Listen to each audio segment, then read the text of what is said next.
আধুনিক সভ্যতায় প্রান্তিক কৃষকদের কৃষিক্ষেত্রে প্রশিক্ষণ প্রদানের মাধ্যমে আর্থিকভাবে স্বনির্ভর করে গড়ে তুলতে নিরলসভাবে কাজ করে যাচ্ছে কৃষি বান্ধব প্রতিষ্ঠান লুমিনাস ওয়ার্ল্ড লিমিটেড। সম্প্রতি রাজধানীর গুলশানের দি ক্যাফে রিওতে লুমিনাস গ্রুপের ডিলার ও মেম্বারশিপ কনফারেন্স অনুষ্ঠিত হয়েছে। এতে দেশের বিভিন্ন প্রান্ত থেকে আসা লুমিনাস গ্রুপের ডিলার ও সদস্যরা অংশগ্রহণ করেন। লুমিনাস গ্রুপের সেলস টিম অল স্টার অ্যাসোসিয়েটের উদ্যোগে আয়োজিত এই অনুষ্ঠানের মূল প্রতিপাদ্য ছিল মাটি বাঁচান, কৃষি বাঁচান, দেশ বাঁচান। অনুষ্ঠানে প্রধান অতিথি হিসেবে উপস্থিত ছিলেন লুমিনাস গ্রুপের ব্যবস্থাপনা পরিচালক জনাব রাকিব হোসেন।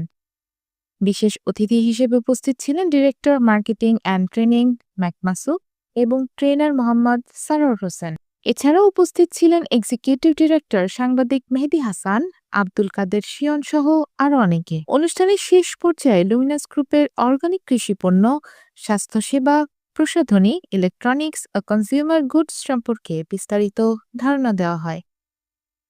জনাব ম্যাকমাসুদ বলেন, অর্গানিক প্রোডাক্টই হতে পারে রোগমুক্তির মূল হাতিয়ার।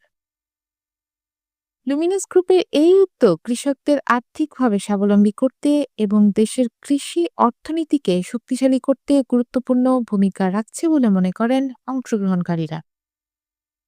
তারা আরও মনে করেন, লুমিনাস গ্রুপের ব্যবস্থাপনা পরিচালক রাকিব হোসেনের এই অগ্রযাত্রা শুধু কৃষিক্ষেত্রেই নয়, বেকারত্ব দূরীকরণেও বিশেষ ভূমিকা পালন করবে বলে আশা ব্যক্ত করেন।